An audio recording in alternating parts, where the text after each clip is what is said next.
Have you ever felt that you were born in the wrong place? That the life around you just doesn't fit who you are inside? What if I told you that the only distance between where you are and where you want to be is a clear picture in your mind? Many of us feel stuck. We look at our environment, our family, or our past, and we think, this is it. This is my reality. Perhaps you feel confused about your next step in life. You might be afraid to speak English because of your accent. You might be afraid to start a new career because people say it is impossible. You feel small because the world tells you to be realistic. But being realistic is often the fastest road to being average. This feeling of stagnation is painful, but it is also a signal. It tells you that a change is needed. The story of Arnold Schwarzenegger teaches us one fundamental truth. If you can see it clearly in your mind, you can hold it in your hand. This power is not magic. It is the simple, honest power of clarity combined with the unbending commitment to action. Real strength is built in silence and repetition.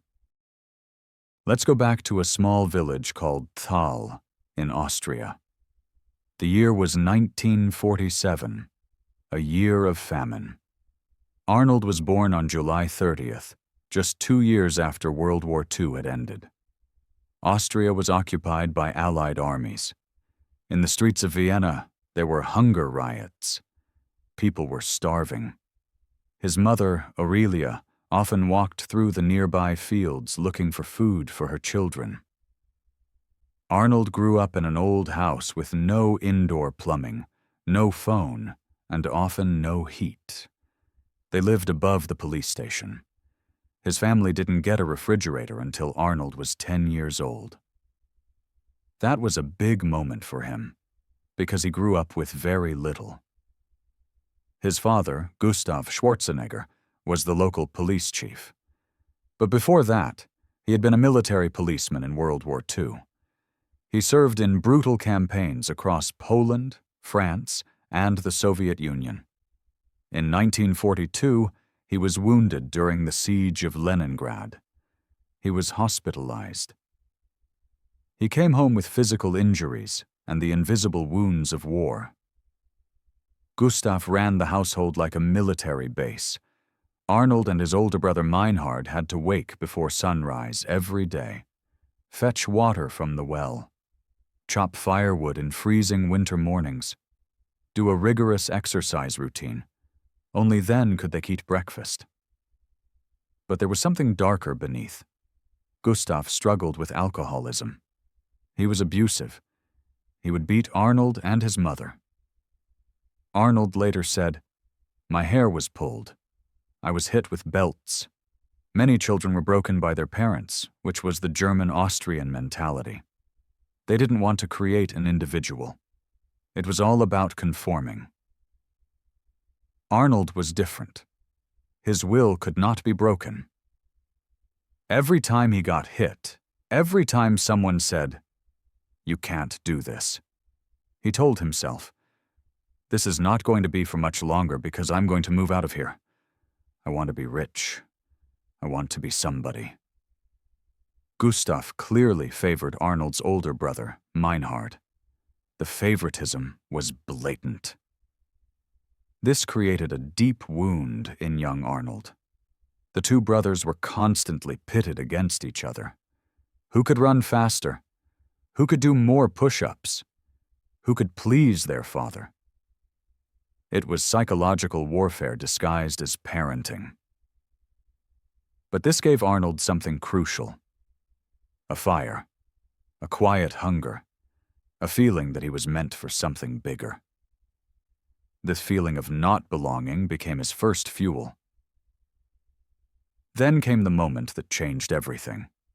Arnold was about 13 when he walked into a movie theater in Graz. On the screen he saw a man named Reg Park playing Hercules. Reg Park wasn't just an actor. He was a British bodybuilder who had become Mr. Universe, then moved to America, became a movie star, and built a successful business empire.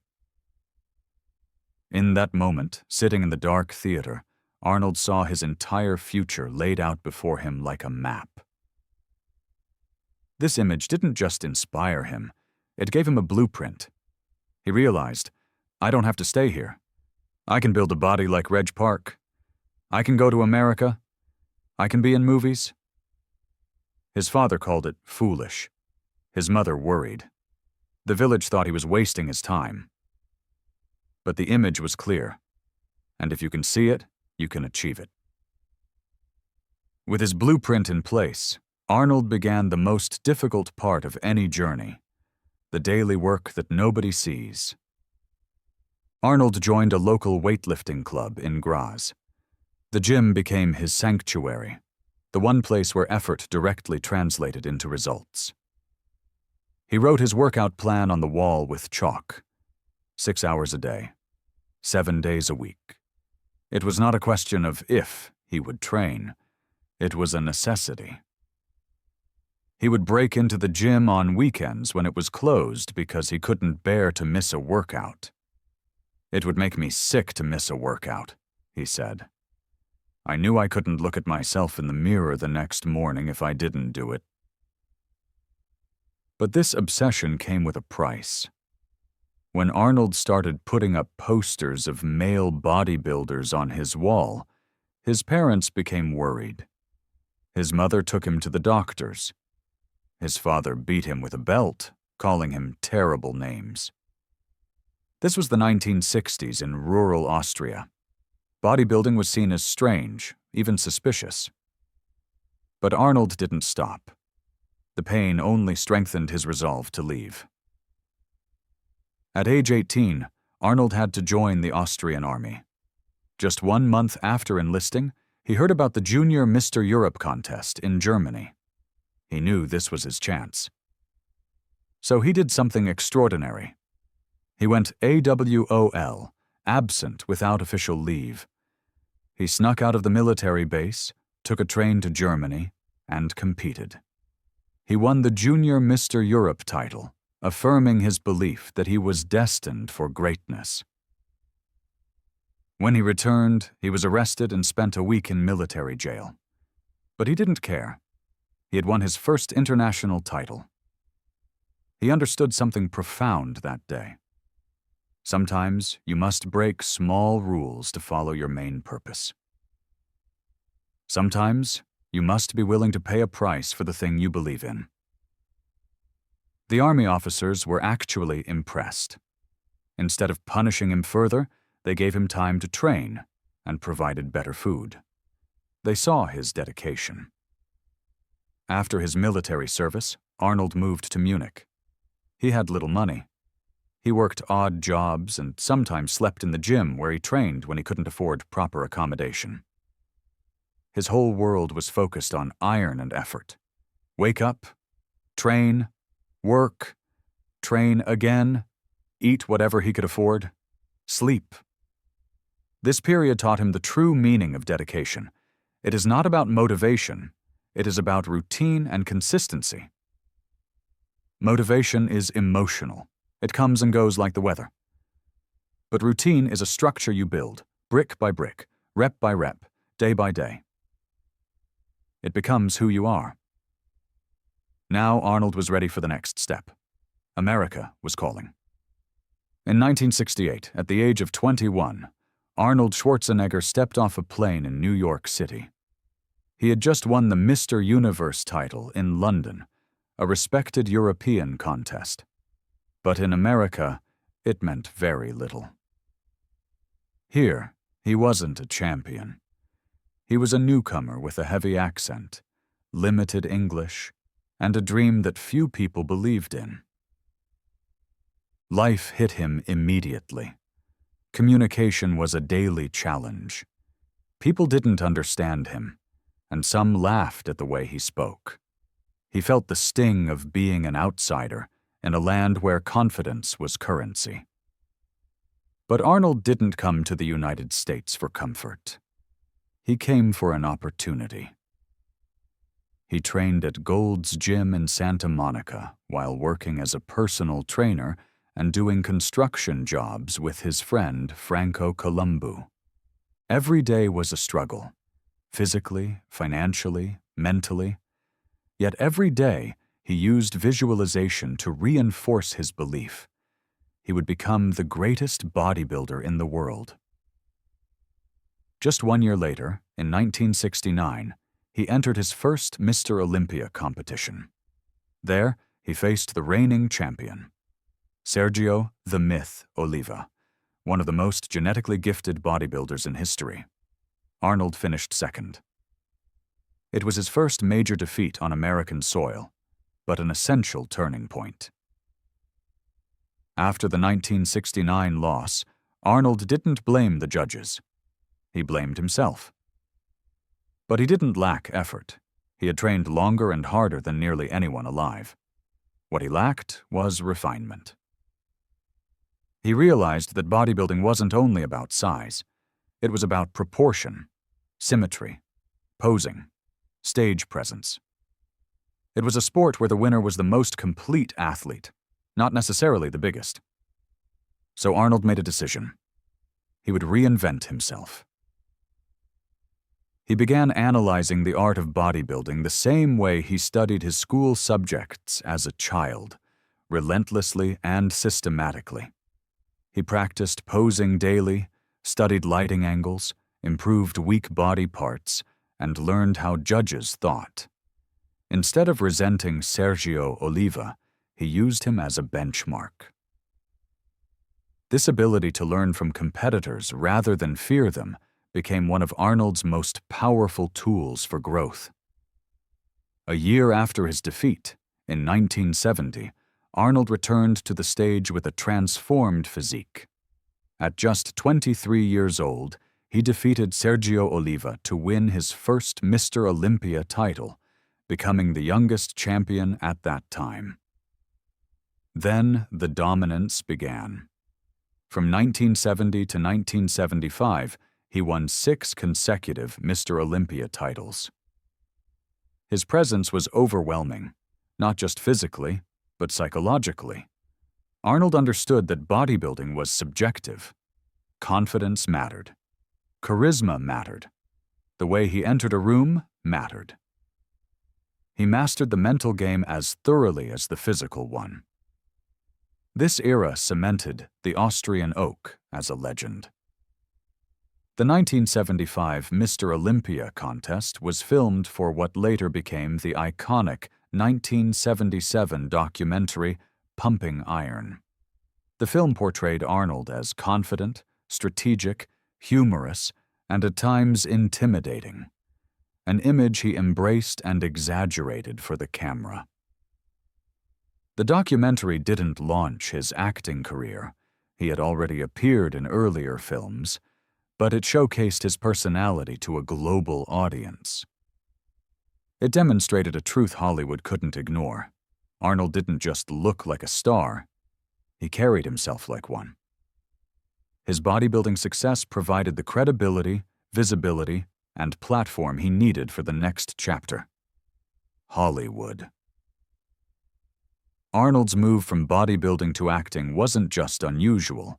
It went against the logic of the entire film industry. Hollywood in the 1970s celebrated small, intense actors like Dustin Hoffman or Al Pacino. A massive Austrian bodybuilder with a thick accent and a 14-letter last name didn't fit the picture of a leading man. Executives didn't hide their doubts. They told him openly, "Your body is too big, your name is too long, and your accent, Americans will never accept it." His first film, Hercules in New York, 1970, seemed to prove them right. He was credited as Arnold Strong, and the studio even dubbed over his voice because they believed the audience wouldn't understand him. It was a rough beginning.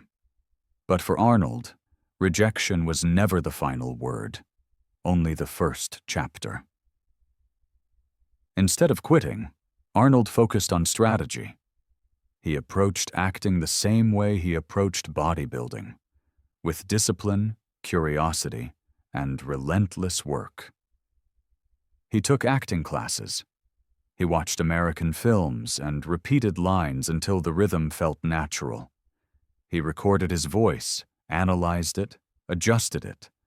He studied comedy, timing, and how Americans expressed emotion. At first, he tried to remove his accent entirely. But eventually, he understood a deeper truth. Trying to sound like everyone else would erase what made him unforgettable. So he stopped fighting his accent and started using it. In 1976, Stay Hungry became his breakthrough. The role was small, but the performance had heart. He won the Golden Globe for New Star of the Year, proving that charisma and presence mattered more than perfection. Then came the turning point that would define his entire film career. First, he starred in Conan the Barbarian in 1982. The role demanded a mythic, larger-than-life figure. And Arnold was exactly that. The film became a major success and showed the world that he could carry a blockbuster. But the Terminator turned him into a legend. During their first lunch together, Arnold explained to James Cameron how a machine should move, controlled, precise, emotionless.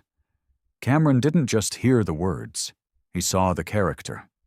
He later said, "He talks like a machine. It's perfect." The thick accent, the physical presence, even the short lines, things critics once called weaknesses, became the foundation of an iconic performance. And then came the line that changed pop culture. "I'll be back." Simple, cold, unmistakable, a line no other actor could deliver in the same way. Arnold didn't hide who he was. He amplified it, and the world remembered it. By the late 1980s, Arnold dominated action cinema. But he didn't want to be trapped inside one genre.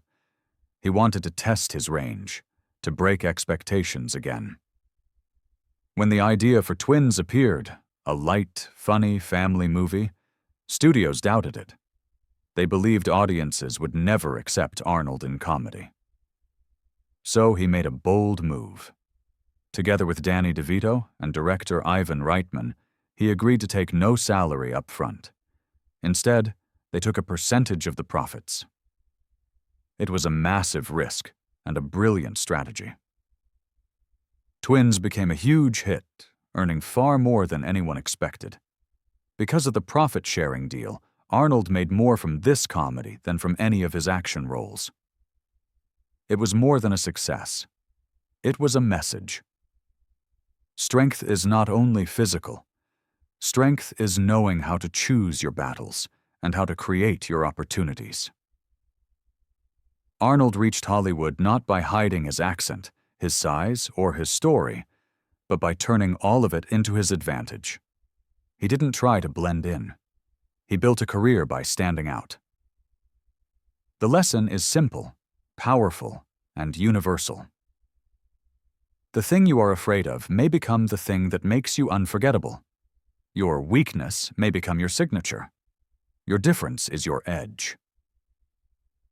After years of success in bodybuilding and Hollywood, Arnold had everything society calls achievement. He had influence, financial security, and a recognizable face across the world.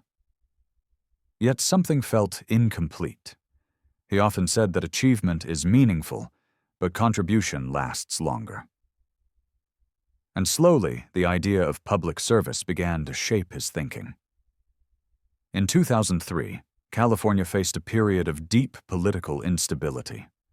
The governor, Gray Davis, was challenged by a recall election driven by public dissatisfaction, a severe budget deficit, and the aftermath of the energy crisis. Arnold saw this as a moment where leadership was needed. He made a bold choice. He announced his candidacy on The Tonight Show with Jay Leno. It was an unconventional move that bypassed traditional political channels and reached millions instantly. Critics laughed again. They said, "He's a bodybuilder. He's an actor. He's not a real politician." But the voters made a different decision. Arnold won the recall election and became the 38th governor of California.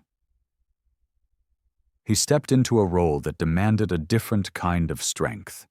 Not physical, not cinematic, but civic. Stepping into office was like entering a different world. In the gym, hard work produces growth. In movies, a strong performance leads to applause. But the government? Nothing follows a simple cause and effect pattern.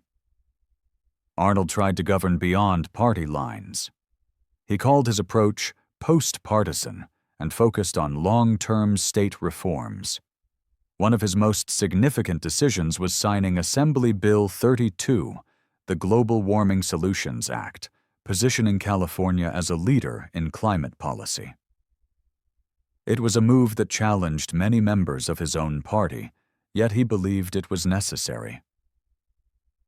But leadership rarely comes without resistance. During his tenure, massive wildfires hit Southern California, destroying homes and forcing thousands to evacuate. And then came the 2008 global financial crisis. The state entered one of the most difficult periods in its modern history. California's financial system was so strained, it began issuing IOUs instead of payments, a sign of near insolvency. The choices ahead were painful. Budgets had to be cut. Programs people relied on, education, healthcare, social services, faced reductions. There were no perfect answers, only difficult ones. Arnold often said that in politics, you cannot treat problems like weights in a gym. You cannot simply lift harder. Here, effort does not guarantee a positive result. Here, leadership demands the courage to face disappointment, anger, and misunderstanding. As the crisis deepened, protests grew louder. His approval ratings fell sharply, eventually reaching levels close to those of the governor he had replaced. For someone who had spent his life mastering challenges through discipline and determination, this was a new kind of lesson. In bodybuilding, pain tells you that progress is happening. In acting, the audience shows appreciation when you deliver your best. But in public service, doing what you believe is right can bring criticism, anger, and isolation. This period shaped Arnold in a profound way. He realized that political leadership is not about being celebrated, it is about carrying responsibility when others turn away. It is about making rational decisions in emotional moments. It is about serving people even when they do not thank you, and sometimes when they openly blame you. He couldn't rely on charisma here. He couldn't rely on physical power or the charm of a screen hero. This time, he had to rely on principles. By the end of his 2 terms, he left office with mixed public opinion, but with unquestionable contributions to environmental policy and long-term reforms. He showed that a person can transition across completely different worlds and continue to grow through each of them. And yet, even after facing the pressure of politics, another deeply personal test was waiting for him, one that had nothing to do with power or public life. After the pressures of politics and the global financial crisis, Arnold faced one final personal test, one that had nothing to do with power or public life. His journey was far from perfect. His biggest failure was not a box office flop or a lost election. It was in his personal life. His marriage to Maria Shriver, lasting 25 years, and connecting Hollywood fame with American political legacy, was central to his public image. But in May 2011, Just months after leaving the governor's office, that image broke. Arnold revealed a painful truth. For 14 years, he had hidden that he fathered a son, Joseph Baina, with the family's longtime housekeeper. The disclosure tore his family apart and ended his marriage.